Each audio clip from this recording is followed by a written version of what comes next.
aqui é a grande sacada.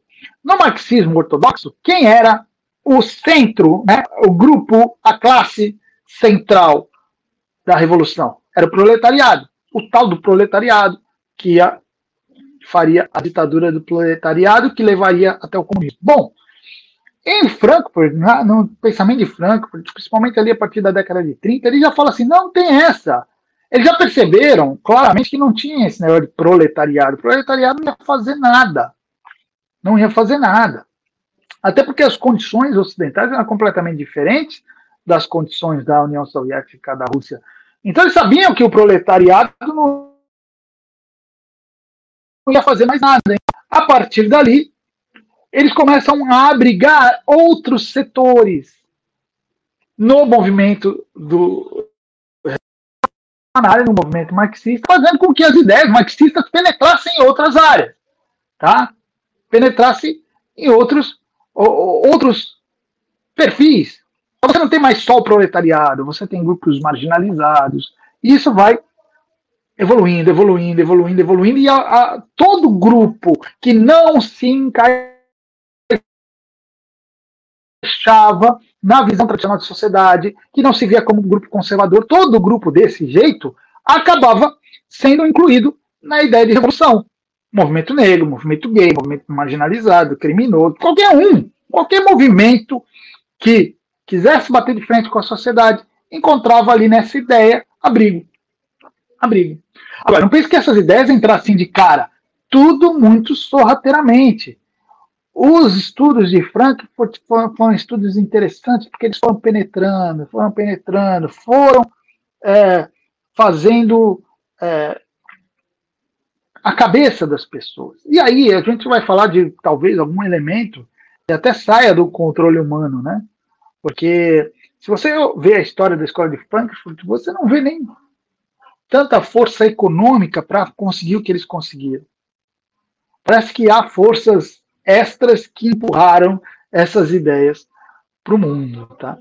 Então, veja, a força de Frankfurt foi essencial para salvar o comunismo. Enquanto o comunismo ia se degradando na União Soviética e no leste europeu, de maneira geral, as ideias de Frankfurt iam se expandindo. Claro que, e aqui a gente vai começar a fazer algumas referências e algumas relações, claro que elas se expandiram também por conta das ideias promovidas, por exemplo, por Antônio Gramsci. Porque qual era a ideia de Gramsci? Vamos fazer uma mudança cultural por meio de uma marcha para dentro das instituições. Vamos levar as ideias socialistas, as ideias comunistas para dentro das instituições. Então, quais eram as ideias que tinham mais penetração? Quais eram as ideias que poderiam entrar com mais facilidade? Não eram as ideias ortodoxas. Pelo contrário, os comunistas eram perseguidos no mundo inteiro, certo? Então, não dá para você penetrar nas instituições religiosas, nas instituições políticas, nas instituições culturais, dizendo assim, comunistas, somos comunistas. Não dá. Então, se você quer fazer com que as ideias marxistas penetrem, elas precisam penetrar de maneira mais palatável, mais maleável, mais flexível. E aí as ideias de Frankfurt foram perfeitas, porque eram ideias sólidas, ideias desenvolvidas por intelectuais de verdade, pessoas muito inteligentes, que foram dando novas ideias, novo frescor, apresentando estudos que puderam servir de base para essa penetração nas instituições. Então, o movimento comunista mundial foi se moldando a isso, de maneira a conseguir seduzir novos adeptos. Inclusive, em setores que antes eram completamente rechaçados pelo movimento, por exemplo, religiosos, minorias, marginais, espiritualistas e até grandes capitalistas. Então você entende agora porque você vê grandes capitalistas servindo-se das ideias marxistas para impor a sua visão de mundo. É óbvio. Que marxismo é esse? Não é aquele da experiência soviética. É um marxismo frankfurtiano. É um marxismo liberal. É o marxismo do Partido Democrata Americano. Quando você olha aquele Partido Democrata, você fala assim, pô, são todos capitalistas. E daí? O próprio capitalismo assumiu o marxismo frankfurtiano. Tá? Nid Alves, por isso existe uma defesa ferrenha sobre as instituições, eles sempre pregam, respeitem as instituições. Sim, respeitem as instituições como elas estão agora, dominadas por eles. Entende? São as instituições que eles dominaram. Porque quando são as instituições tradicionais conservadoras, eles não respeitam, eles são os primeiros a querer derrubar. Então, o que Frankfurt nos ensina, o que as ideias de Frankfurt nos ensinam, é que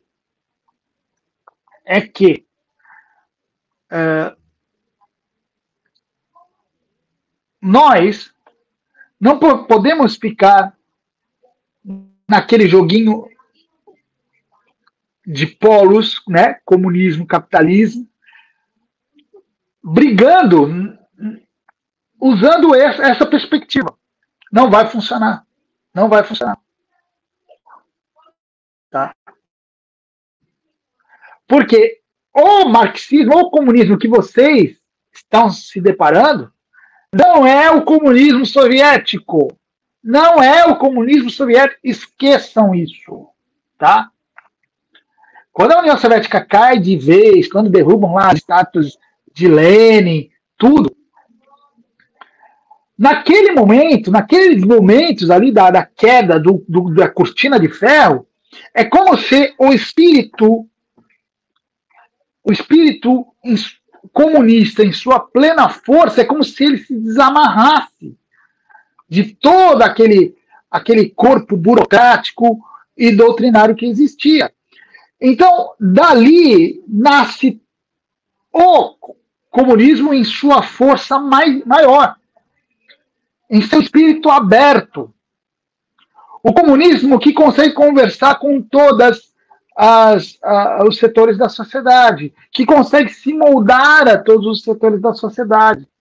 O comunismo que vai para a sala de aula, o comunismo que fala com a professora do seu filho, o comunismo que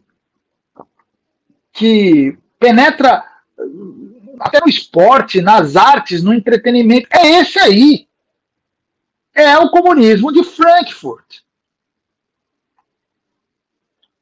É um marxismo amplo e maleável. Tão amplo e tão maleável,